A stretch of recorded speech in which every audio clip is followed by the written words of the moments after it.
আপনারা সুকুমার রায়ের অবাক জলপান নাটকটা শুনেছেন তো?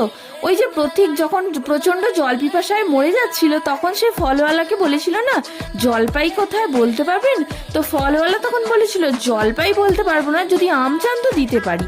তার পরিপ্রেক্ষিতে প্রতীক কি বলেছিল, আরে মশাই আমি জল চাইছি, জলপাই না। তখন ওই ফলওয়ালা কি বলেছিল, আরে জল আর জলপাই কি এক হলো? আলু আর আলু বোখরা কি এক?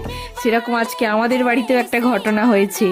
মিস্টার পিটার মিস্টার ব্যাচেলারকে বলেছে, দাদা আজকে আমার একটু ধোকা খেতে ইচ্ছে যাচ্ছে, তুই একটু বাজার থেকে ধোকার প্যাকেটটা কিনে আনিস তো। আর সে কি করেছে, অনলাইনে অর্ডার দিয়েছে ধোকলা। ওই ধোকা আর ধোকলা কিরকম সিমিলার না ব্যাপারটা? ভুলবশত ধোকলা বাড়িতে এলেও আমরা সেটাকে ইউটিউবের দৌলতে সুন্দর করে তৈরি করেছি, নিজেরা খেয়েছি এবং বাড়ির সবাইকে খাইয়েছি। যাই হোক গে, আজকের ভিডিওটা আমি এখানেই শেষ করলাম। আপনারা প্লিজ লাইক শেয়ার সাবস্ক্রাইব করে আমার পাশে থাকবেন। নমস্কার।